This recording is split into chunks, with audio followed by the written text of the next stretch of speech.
أعوذ بالله من الشيطان الرجيم. بسم الله الرحمن الرحيم. الحمد لله رب العالمين، والصلاة والسلام على رسولنا محمد وعلى آله وصحبه أجمعين.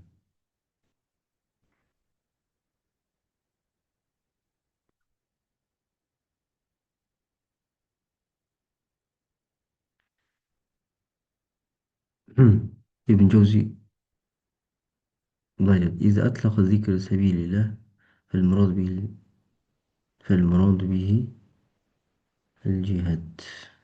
شخص آه صوم في النار سبيل الله يباعد من النار. Жалпы біздер алдын кеше сабақта мына мәселе келген еді. Bir күндік ораза пендені, адамды мысалы не істейді, тозақтан ұзақтатады. Yani сәбилилля деген сөзді ғалымдар әртүрлі түсіндіреді. Сәбилилля деген сөзді мысалы фи сәбилилля дейді ғой, алла жолында деген сөзді. Алла жолында деген негізі шайқас деп түсіндіреміз, майдан деп түсіндіреді. Енді бұл жерде де нәпсімен майдан болады, иә. Не істегеннен кейін алла разы үшін, алла үшін істелетін нәрселерде өзі шайқас болады. Өзінің нәпсімен шайқас. Яғни өйткені шынымен де оразада басқа бір терминмен қолданылмайды әлбетте. Ораза уже бізде не, алла үшін болып жатқаннан кейін, алла жолында болып жатқаннан кейін уже сіз не істейді екен, тозақтан ұзақтатады, иә. وقال قرطبي былай айтты: сәбилля деген сөзіміз туатулла, алла тағалаға итағат ету. فالمراد به صام قاصدا وجه الله. Енді бұл жердегі мақсаты дейді, имам Қуртуби айтады. Бұл жердегі мақсаты алла тағала итағат ету деді.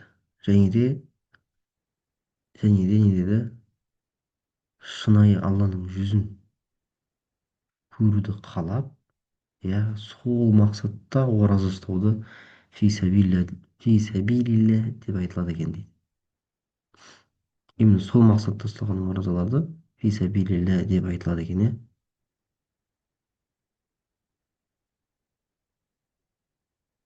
Жақсы. Yani бұл жерде дидарын алланың дидарын көздеп, мақсат жүзін көздеп тұтқан оразаларға қатысты. Минут.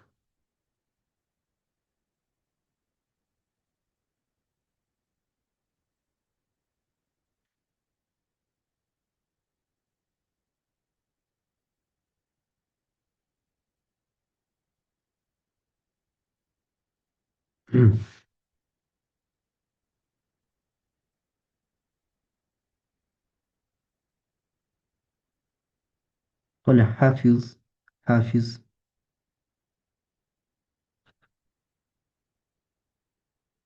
قال حافظ былай деп айтты. Хафиз бізде, иә, үлкен ғалымдардың бірі. ويحتمل أن يكون ما هو أعم من ذلك. Бұл жердегі мақсат одан да жоғары нәрселерді көздеу мүмкін дейді. قال قال ابن دقيق العيد ابن دقيق العيد былай деп айтты: العرف الأكثر استعماله في الجهاد. Бұл сөзді көбінесе алла жолында деген сөзді көбінесе ғалымдар не үшін қолданады, адамдар не үшін қолданады деді. Алла жолында шайқас үшін. فإن حمل عليه كانت فضيلة لاجتماع العبادتين. егер де сол нәрсеге ықтималдығын айтып жатқан болса, бұл кезде деді кәнет фадилатыл ичтима'ил ибадатайн, екі түрлі екі ғибадаттың сауабы бірдей беріледі деді. ويحتمل أن يراد بسبيل الله طاعته كيف كانت والأول أقرب ولم يضعف الصوم. يعني هذا الصوم في حق أفضل لجميع بين الفضيلتين. ويحتمل أن يراد екінші мақсат ықтималдылық. Бұл не деді? Алла тағалаға итағат етудегі, алла жолында деген сөзді итағат ету деп түсіндірді алла тағалаға. Мұны қандай тілмен болмасын, аллахқа итағат ету деген ықтималды беріп тұр. Бірінші мағынасы жақынырақ деді. Бірінші мағынасы жақынырақ. ومن لم يضعف الصوم عن جهاد فالصوم في حقه أفضل. تخسر. وقال ملا علي قاري رحمه الله في مرقات المفاتيح كتابында في سبيل الله деген сөз былай деп түсіндіреді. أي في جهاد أو في طريق الحج қиқасы үшін немесе қажылық жолында немесе умра жолында немесе ілім талап ету жолында иптиғо мардотилля немесе алла тағаланың разылығын көздеу деді. Бұл жерде шынымен де анау айтамыз ғой біздер алла жолында жүргендерге садақа беру мәселесін айтады ғой. Садақа берген кезде ғалымдар алла жолындағылар кімдер деп түсіндіреді. Алла жолындағылар біреулер сол майданда жүргендерге деп айтады. Екіншісі қажылықта жүргендерге, умрада жүргендерге деп айтады. Немесе үшінші вариант толабел ілім талап етушілерге деп те айтады. Және де төртіншісі алла тағаланың разылығын көздеп жүргендер. وقال مناوي في الفيض القدير في سبيل الله أي لله ولوجهه أو في الغزو أو الحج. في سبيل الله деген сөзді алла үшін, алланың дидары үшін, алланың жүзі үшін, алланың уәжіхі үшін деп айтады. Ол мағынасы. Әуел ғазу немесе ғазу бізде шайқас. Әуел хадж қажылық үшін деп айтады. قال صلى الله عليه وسلم الصيام المرء في سبيل الله يبعده من جهنم مسيرة 70 عاما. Адамның оразасы, алла жолында ұстаған оразасы, оны есептейді ебадуху мин жаханнам масирата 70 аман.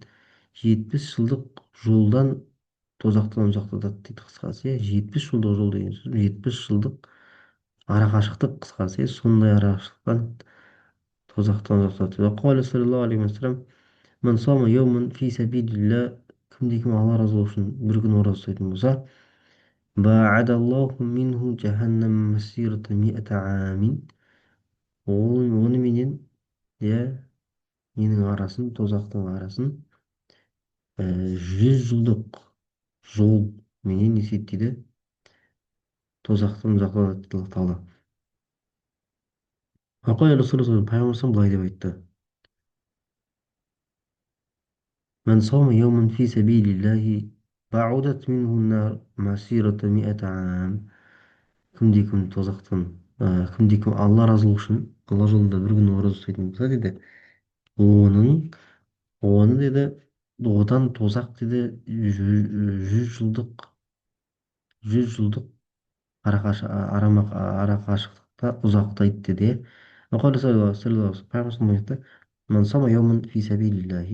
Кімде-кім алла разылығы үшін бір күн ораза ұстайтын болса алла тағала одан тозақты не істейді деді, 70 жылға ұзақтатады деді. وقال الرسول صلى الله عليه وسلم لا يصوم يوما عبدا في سبيل الله إلا باعد الله بذلك اليوم وجهه من النار 70 خريفا. لا يصوم يوما عبدا في سبيل الله إلا باعد الله. Кімде-кім алла разылығы үшін бір күн ораза ұстайтын болса алла тағала оны есептейді, оны осы себепті осы күн үшін оның жүзін тозақтан 70 күз ұзақтатады деді. 70 күз ұзақтатады деді. Қазір бұлардың жеке-жеке түсіндіреміз. وقال صلى الله عليه وسلم من صام يوما في سبيل الله باعد الله بذلك اليوم حر جهنم عن وجهه 70 خريفا. Хадистердің әрқайсысында әртүрлі бір нелермен мысалдармен келеді. Бірінші осылай келе жатырмыз. Бағанағы мысалы хадистерде жүзі деген сөз қосылмаған еді, кейінгіде қосылды. Хариф деген күз деген сөз қосылмаған еді. Кейін қосылды. Ба'адаллаху би залика al-yawm. Кімде-кім Алла разы болу үшін бір күн ораза, Алла үшін бір күн ораза ұстайтын болса, Алла тағала оны есептен ұзақтатады деді. Осы күннің құрметіне тозақтың несінен ыстығынан жүзін ұзақтатады деді. Қанша? 70 күз. وقال صلى الله عليه وسلم ما من عبد يوما يصوم يوما في سبيل الله تعالى إلا باعد الله بذلك اليوم وجهه من نار 70 خريفا бағана хадис. Сол сияқты яғни кімде-кім бір күн ораза ұстайтын болса, алла разы болсын, алла тағала оның жүзін тозақтан 70 күзге ұзақтатады деді. وقال صلى الله عليه وسلم айтты: من صام يوما في سبيل الله بعد الله وجهه من النار عن النار 70 خريفا. Кімде-кім алла разы болсын бір күн алла үшін бір күн ораза ұстайтын болса, алла жолында ораза ұстайтын болса, алла тағала оның не етеді? Жүзін тозақтан 70 жылға ұзақтатады деді. قال مناوي أي نجاه منها. يعني одан сақтайды деді. Наджаху деген сөзіміз. Әу аджала ихражуху. Немесе екінші варианты, яғни бұл жердегі жүзін ұзақтатады деген сөзін ғалымдар әртүрлі түсіндірген, иә. Ба'адаллаху. Оны құтқарады деген бірінші мағынасы. Екінші мағынасы оны шығаруын тездетеді деген сөз. Қобла ихражу минха қобла ауанил истихқақ. Яғни өзіне лайықты болған күн қанша күн болса, қанша жыл. Сонша жыл болса, мысалы тағала оны есептеді ертерек шығаруға асықтырады деді, иә. عبر عنه بطريقة تمثيل. Бұл жерде әдейі 70 жыл, 100 жыл деген сөзді қолданды. Не үшін? Лиякун әбліғ. Бұл енді мысалға риторика деп атаймыз ғой біздер. Риторика сөздің жаңағыдай шырайын келтіріп айту. Сөздің шырайын келтіріп айту. Бұл жерде бір нәрсені андай қылып жеткізу тәмсіл ретінде, бірақ тәмсіл қылған, мысал ретінде қылғанның өзіне не істеу? Ә, асыра сілтеу емес, асыра сілтетіп айтылмайды. Бұл жерде ә, яғни риториканың ең шыңын көрсетіп айту, қысқасы, иә, бұл жерде толықтырып айту. لأن من كان مبعدا عن عدوه بهذا القدر. Мысалға дейді, егер де пенде дұшпанынан 70 жыл арақашықтықта болса, ұзақтайтын болса, оған дұшпан жете алмайтындығын белгісі. Мысалы, бұл неде болса 70 жылдық шақырым арасы, бұл кезде дұшпан әлбетте жете алмайды дейді. Ля ясы илейхи әлбетта, яғни ол жерге сондай бір арақашықтық болса, әлбетте ол жерге не істейді? Дұшпан жете алмайтындығын белгісі дейді. Қысқасы, тозаққа жете алмайды, тозаққа түспейтіндігін белгісі деген сөз ғой мағынасы. Сабаина хрифан 70 күз деген сөзімізді қалай түсіндіреміз? Сінәтун әй нахаху ва баадаху минха. Яғни мағынасы не? Ұзақтатады және сақтайды. Минха масафата тақтау фи 70 сана. Яғни 70 жылда жүріп өтетін жолды көздейді дейді. Бұл жердегі сондай бір жол бар.